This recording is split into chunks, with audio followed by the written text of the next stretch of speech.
அனைவருக்கும் எனது வணக்கம். அனில் அவர்கள் பேசும்பொழுது ஒன்று சொன்னார்கள், 45 நிமிடம் தாமதமாகிவிட்டது என்று. எனக்கு மதங்களில் வேறுபாடுகள் உண்டு, சிந்தனை உண்டு, ஆனால் தாமதத்தில் எனக்கு கவலை இல்லை. ஏனென்றால் நமது இந்தியாவில் ஒரு நிகழ்ச்சி ஏற்பாடு செய்வது என்பது எவ்வளவு கஷ்டம் என்பது எனக்கு தெரியும். நூற்றுக்கணக்கான நிகழ்ச்சிகளை நான் இந்தியா பூராவும் பல இடங்களில் ஏற்பாடு செய்து அங்கே அந்த பாரதம் நடத்துவாங்க. ராம்நாத் பாரதம் சொல்லுவாங்க. பாரதம் அப்படின்னு மகாபாரத கதை நடத்துவார்கள். இரவு அந்த கிராமத்தில் நடத்தும் பொழுது சொல்வார்கள், அங்கே நடத்துறவர் சொல்லுவார், அர்ஜுனன் வந்தார், வில்லை எடுத்தார். அப்பொழுது கொஞ்சம் தயக்கம் ஏற்பட்டது அவருக்கு. ஏனென்றால் எதிராக நிற்கக்கூடிய அந்த 100 கௌரவர்கள் அனைவரும் அவருடைய சகோதரர்கள். நம்முடைய சகோதரர்களை போய் கொல்லுவதா என்று தயக்கம் அர்ஜுனனுக்கு ஏற்பட்டது. உடனடியாக அந்த தேரோட்டி வந்த கண்ணன் சொன்னார், அதெல்லாம் தயக்கம் கொள்ளாதே, ஏனென்றால் இது யுத்த தர்மம், இங்கே நீ செய்ய வேண்டியது யுத்தம், அங்கே இருப்பவர்கள் எதிராளிகள், அவர்களை நீ கொல்ல வேண்டும், அதுதான் யுத்தத்தின் தர்மம், அதை செய்ய வேண்டும் என்று அவர் சொன்னார் என்று அந்த கதையை சொல்பவர் ஆரம்பிப்பார். அப்போது அங்கே என்னாகும், அந்த விழாவை ஏற்பாடு செய்தவர் வருவார். எப்ப நம்ம நாயுடு வந்திருக்காருப்பா, கொஞ்சம் கதையை நிறுத்தி திருப்பி ஆரம்பி அப்படிப்பார்.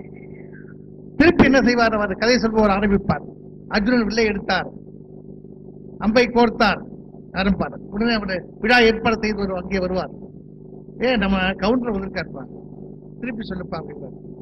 ஆக மொத்தம் இப்படி என்ன ஆகும் என்று சொன்னால், அர்ஜுனன் வில்லை எடுத்திருப்பார், அம்பை கோர்த்திருப்பார், விட்டே இருக்க மாட்டார். ஆக இது மாதிரியாக அங்கே ஒரு தாமதம் ஏற்படும். எனக்கு சொல்கிறேன் என்று சொன்னால், நமது நாட்டுடைய சூழ்நிலையிலே தாமதம் என்பது எல்லா நிகழ்ச்சியிலும் ஏற்படக்கூடியது. இது வருத்தப்படக்கூடிய ஒன்று அல்ல. அதற்காக அனில் அவர்களுக்கு நீங்கள் இந்த 45 நிமிடத்தில் ஆரம்பித்தீர்களே, அதற்கு என்னுடைய பாராட்டுதலை தெரிவித்தேன். முக்கியமாக ஒன்று சொல்ல வேண்டும் என்று சொன்னால், பலவித தானங்கள் இருக்கின்றன. அன்னதானம் இருக்கிறது,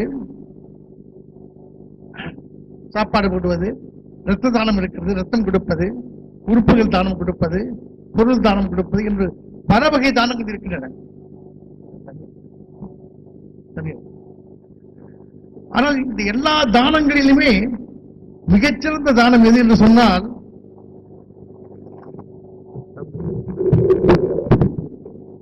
மிகச்சிறந்த தானம் எது சொல்றது என்று சொன்னால், வித்யாதானம், கல்வி கொடுப்பது. எல்லா தானங்களிலும் சிறந்த தானம் கல்வி கொடுப்பது, வித்யாதானம் என்று சொல்வார்கள். அந்த வித்யாதானம், அந்த வித்யாதானத்தை முக்கியமாக நோக்கமாக கொண்டு இந்த ஸ்டார் குரோத் ட்ரஸ்ட் என்று ஆரம்பிக்கப்பட்டிருப்பது மிக அற்புதமான விஷயம். கல்வியை அடிப்படையாக கொண்டோம். தமிழில் கல்வி என்று சொன்னால் கல்வி எடுத்தல் என்று சொல்வார்கள். மாணவரிடமிருந்து, எதிராளியிடமிருந்து, கற்பவரிடமிருந்து இருப்பவற்றை வெளிக்கொணர்வது, கல்வி எடுப்பது என்பதுதான் கல்வி. அதனால் இன்றைக்கு அந்த கல்வி என்ற அந்த ஒரு விஷயத்தில் போகும் பொழுது, கல்வி எடுத்தல், எனக்குள்ள ஒரு அனுபவத்தை சொல்ல விரும்புகிறேன். நான் வாஷிங்டனில் உலக வங்கி வேர்ல்டு பேங்கில் ஒரு அவார்டு வாங்கினேன். அது இருளா ட்ரைப்ஸ்க்காக கிட்டத்தட்ட ஒரு 10,000 குடும்பங்களுக்கு ஒரு வாழ்க்கையில் ஒரு பெரிய மாறுதலை ஏற்படுத்துவதற்காக ஒரு புதிய கண்டுபிடிப்பை செய்து அது செய்யும் பொழுது, அதற்கு கிட்டத்தட்ட 12,500 நாமினேஷன்ஸ்ல 26 நாடுகளிலிருந்து வந்ததுல நாங்கள் அந்த அவார்டை பெற்றோம். பலவித ஸ்டேஜஸ் கடந்து அந்த அவார்டை பெற்றோம். அந்த வாஷிங்டனில் அந்த இது வாங்கும் பொழுது சென்றிருந்தோம். சென்ற பொழுது என்ன ஏற்பட்டது என்றால், ஒரு முக்கியமான அனுபவம் ஒன்று ஏற்பட்டது. எப்பொழுதுமே நான் இது மாதிரி வெளிநாடுகளுக்கு செல்லும் பொழுது எனக்கு ஒரு பிரச்சனை, நான் சுத்த சைவம். அதனால என்ன அப்படின்னா, சாப்பாடு பிரச்சனை இருந்துட்டு இருக்கும். அப்ப கொஞ்ச நாள் என்ன அப்படின்னா, அங்க இருக்கிற ஒரு 50-100 கிலோமீட்டர்ல யாராவது நண்பர்கள் இருக்காங்களா, யாராவது தெரிஞ்சவங்க இருக்காங்களான்னு கேட்டு அங்க போன் பண்றது.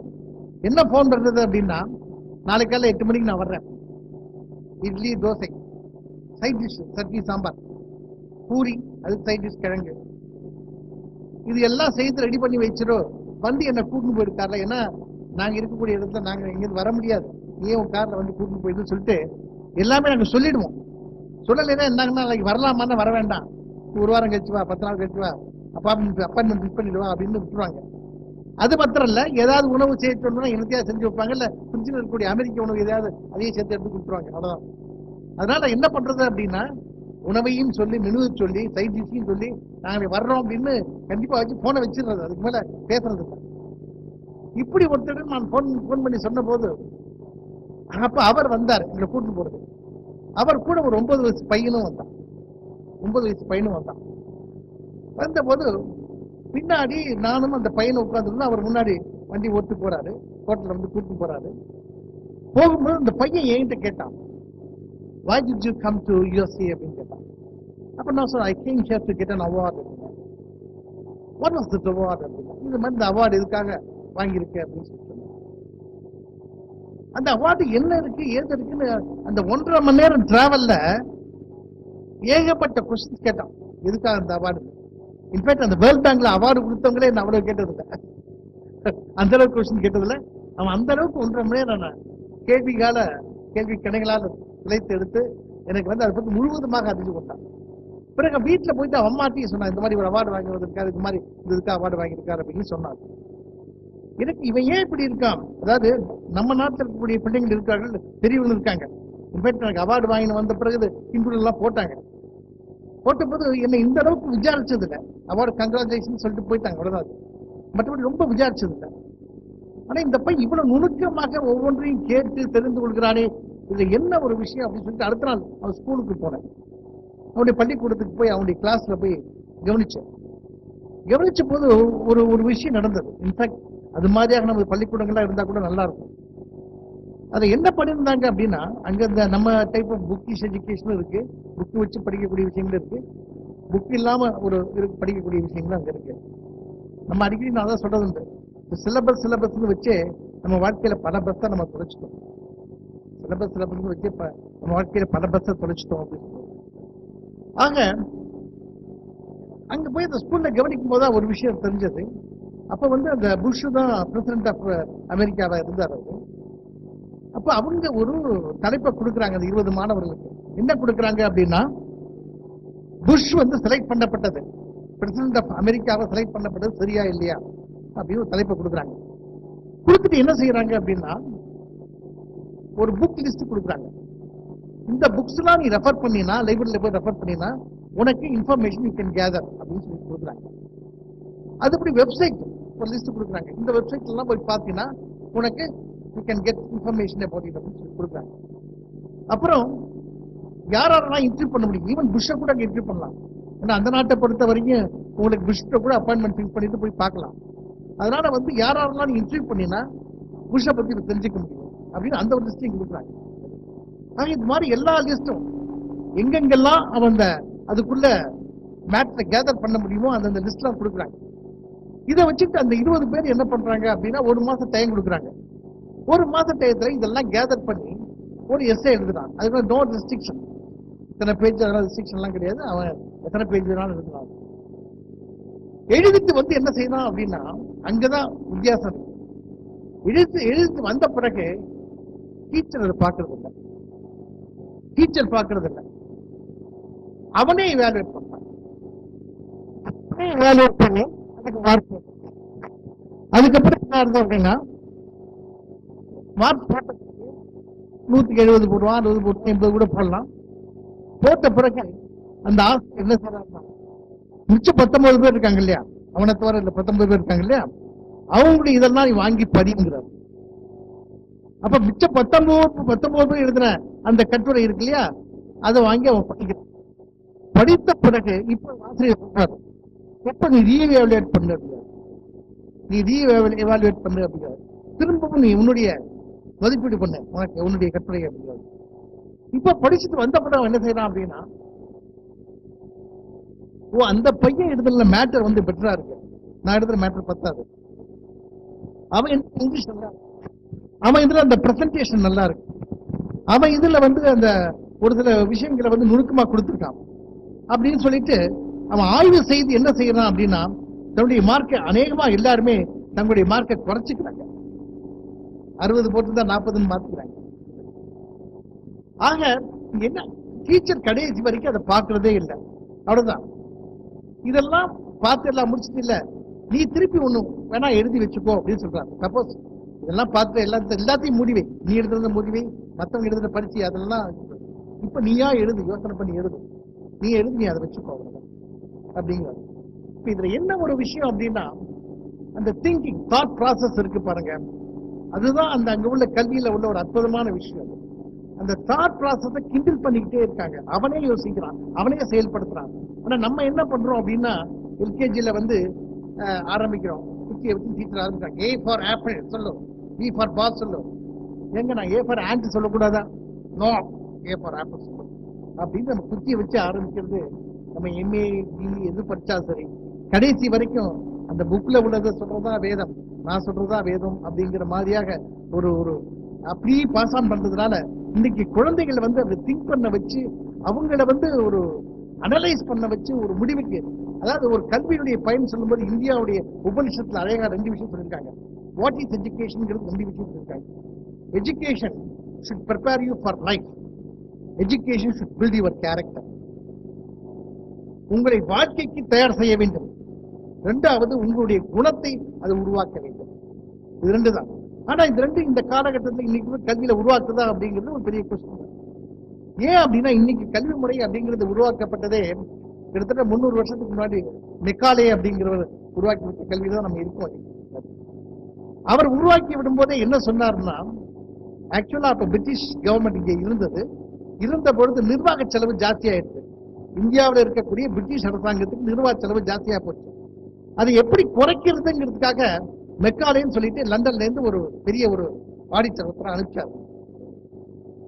அவர் இங்க வந்து எல்லாம் சுற்றி பார்த்துட்டு ஒரு ரிப்போர்ட் கொடுத்தார். அந்த ரிப்போர்ட்ல என்ன சொன்னார்னா, நீ கவர்னர் ஜெனரல்ல இருந்து, டெல்லியில இருக்கிற கவர்னர் ஜெனரல்ல இருந்து கீழே இருக்கிற கடையில இருக்கக்கூடிய கடைசியில் இருக்கக்கூடிய பியூன் வரைக்கும் நீ வெள்ளைக்காரனா அப்பாயிண்ட் பண்ணிருக்க. அதனால என்ன ஆகுது அப்படின்னா, வெள்ளைக்காரன் சம்பளத்தை கொடுக்க வேண்டியது, லண்டன்ல கொடுக்குற சம்பளத்தை கொடுக்க வேண்டியிருக்கு எல்லாருக்கும். அவனுக்கு 6 மாசத்துக்கு கூட கப்பல்ல வந்து லண்டனுக்கு கூட்டு போக வேண்டியிருக்கு. அவன் குழந்தைகளுக்கு கல்வி கொடுக்க வேண்டியிருக்கு, ஹெல்த் சம்பந்தமா எல்லாம் பண்ண வேண்டியிருக்கு. ஆக இதெல்லாம் பார்க்கும்போது ஏகப்பட்ட செலவாகுது. நீ என்ன செய்யலாம்னா, கவர்னர் ஜெனரல், கலெக்டர், இது மாதிரி மெயின் பொசிஷன்ஸ்ல மட்டும் வெள்ளைக்காரனை வச்சுக்கிட்டு மத்தெல்லாம் இந்தியன்ஸை போட்டீங்கன்னா, அவனுக்கு 1000 ரூபாய் கொடுக்க வேண்டியதுல உனக்கு 10 பைசா கொடுத்தா போதும், 10 பைசா கொடுத்தா போதும். எனக்கு லோக்கல்லே இருக்கு, கொடுத்தா போதும், மகிழ்ச்சியா வாங்கிட்டு வேலை செய்வான். அது நீங்க அதுலாம் வந்து அது மாதிரி செய்யணும். அப்ப அவங்க ராணி கேட்டாங்க, எலிசபெத் கேட்டாங்க, அது எப்படி முடியும், அவங்களுக்கு நம்ம இங்கிலீஷ் தெரியாது, நம்ம கணக்கு வழக்கு தெரியாது அப்படின்னாங்க. அதுக்கு ஸ்கூல் ஆரம்பி, நான் சொல்றேன் ஒரு மெத்தட், அது மாதிரி ஸ்கூல் ஆரம்பி அப்படின்னு சொல்லிட்டு அப்ப ஸ்கூல்ஸ் ஆரம்பிக்கப்பட்டன. ஸ்கூல்ஸ் ஆரம்பிச்சு ஒரு 7ஆம் கிளாஸ் 8ஆம் கிளாஸ்ல 10ஆம் கிளாஸ் வந்தாங்கன்னா அவங்களுக்கு கொஞ்சம் இங்கிலீஷ் தெரியும், நம்ம கணக்கு வழக்கு தெரியும், நம்ம வேலைக்கு எடுத்துக்கலாம் அப்படிங்கிற மாதிரி அந்த ஐடியால ஆரம்பிக்கப்பட்டது.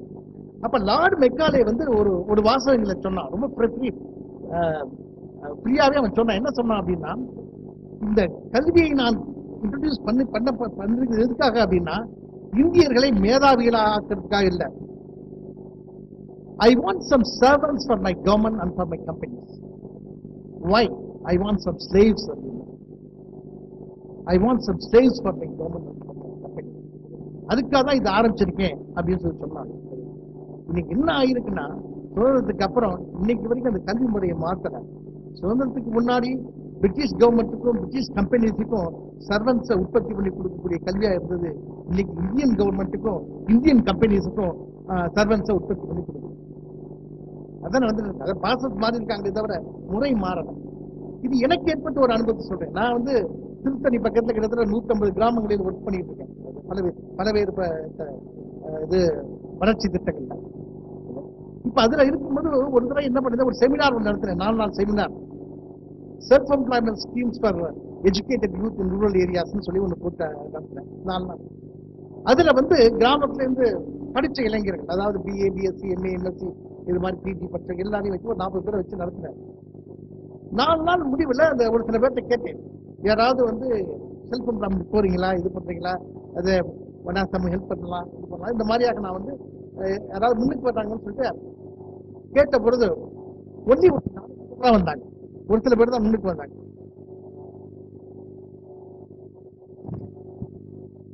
அவர்களும் வந்து சார் ஏற்பாடு பண்ணி கொடுங்க சார், சார் இருந்தாலும் கவர்மெண்ட் இருந்தா சொல்லுங்க சார் அப்படிங்கிற மாதிரி ஒரு சில பேர் சொன்னாங்க.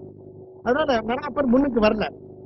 அதே 4 நாள் என்ன ஆச்சுன்னா, அங்க வந்து இந்த கூட்டி பெருக்கி செய்யக்கூடிய ட்ரைனிங் ஹால், கூட்டி பெருக்கி செய்யக்கூடிய ஒரு பொண்ணு கௌரின்னு ஒரு பொண்ணு, அவ எனக்கு வந்து டீச் பண்ணவன் நான் நினைக்கிறேன். எனக்கு குருவா படிக்காத பெண், பக்கத்து வந்து விவசாயியுடைய ஒரு பெண். அந்த விவசாயி இன்னும் ஒரு 1/2 ஏக்கரை வச்சிருந்து ஏதோ பண்ணிட்டு இருக்கா, ஒரு மாடு வச்சிருக்காரு. அது ஒரு பெண், அது 9 பள்ளிக்கூடத்துக்கே போகாத பெண். அது அந்த பெண் வந்து அந்த ட்ரைனிங் ஹால்ல இருக்கக்கூடிய எல்லா இதையும் நல்லா நீட் பண்ணி எல்லாம் பண்ணி டெய்லி 4 நாள் நல்லா வேலை செஞ்சாங்க. கொஞ்சம் குக்கிங் ஹெல்ப் பண்ணாங்க. நல்லா வேலை செஞ்சதுனால எனக்கு என்ன யோசனை வந்ததுன்னா, மாச சம்பளத்துல மாசமாக அவளை வந்து நம்ம பயிற்சி கூடங்களுக்கு வச்சுக்கலாம் அப்படின்னு நான் ஐடியா பண்ணேன். நம்ம சென்டருக்கு வச்சுக்கலாம். அப்ப அவனை கூப்பிட்டு 4 நாளைக்கு அப்புறம் கூப்பிட்டு அவத்த 4 நாளைக்குள்ள அந்த இதை கொடுத்துட்டு கேட்டேன், ஏம்மா நீ இங்க வந்து மாச சம்பளத்துல வரியா, இந்த மாதிரி நல்லா வேலை செய்யற, அதனால நீ வரியா அப்படின்னு கேட்ட போது, படிக்காத பொண்ணு கை நாட்டு போடுற அந்த பெண் சொன்ன வார்த்தைகள் என்னன்னா எனக்கு மிகப்பெரிய பாடம். எனக்கு இந்த அடிமை பழப்பெல்லாம் ஆகாதுங்க. இதே வார்த்தைகள், எனக்கு இந்த அடிமை பழப்பெல்லாம் ஆகாதுங்க.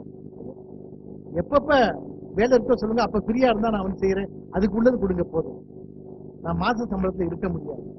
இவங்க BA MA படிச்சு 4 நாள் ப்ரோக்ராமுக்கு அப்புறம் ஒத்தம் கூட ஸ்ட்ராங்கா நான் சொந்தமாக ஒன்று செய்வேன்னு வரல. ஆனா வந்து இது படிக்காத பள்ளிக்கூடத்துக்கே போகாத அந்த கை நாட்டு பெண் வந்து என்ன சொல்றா அப்படின்னா, எனக்கு அடிமை பழப்பு ஆகாதுங்க. அதுதான் என்ன ஒரு வித்தியாசம்னா, நான் சொன்ன மாதிரியாக இந்த கல்வி முறை போறது அந்த 40 பேர்ல குறை இல்லை. சின்ன நம்ம என்ன பண்றோம் அப்படின்னா, இந்த ஏந்தி நம்ம பேச ஆரம்பிக்கிறோமோ, ஆசிரியர்களும் சரி மற்றவங்களும் சரி, இதைத்தான் செய்யணும், இதை படிக்கணும், இவ்வளவுதான் மார்க் வாங்கணும், இப்படி எல்லாம் சொல்லும் பொழுதே நம்ம அடக்கி விடுகிறோம். ஆல்மோஸ்ட் ஒரு டீலுக்கு அனுப்புற மாதிரி தான் இருக்கிறது. இதனால உள்ள இந்த கல்வியில ஒரு பெரிய மாற்றங்களை நாம் ஏற்படுத்த வேண்டிய சூழ்நிலை நாம் இருக்கும் அப்படிங்கிறது. இதுல என்ன அப்படின்னா, ஆக அந்த மாதிரியாக எனக்குள்ள அனுபவங்கள், நிறைய அனுபவங்கள் இருக்குது. அது இப்ப எல்லாத்துக்கும் நான் சொல்ல முடியாது. ஆனால் நான் சொன்ன மாதிரியாக அந்த எஜுகேஷனை அடிப்படையாக கொண்டு இவர் செய்து கொண்டிருக்கிறார்கள். சொல்லணும்னா,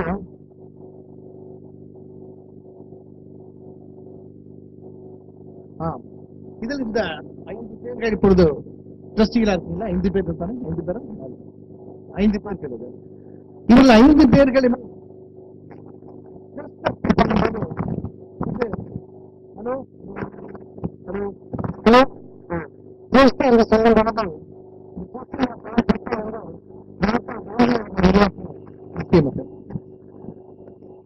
ஹலோ மகாத்மா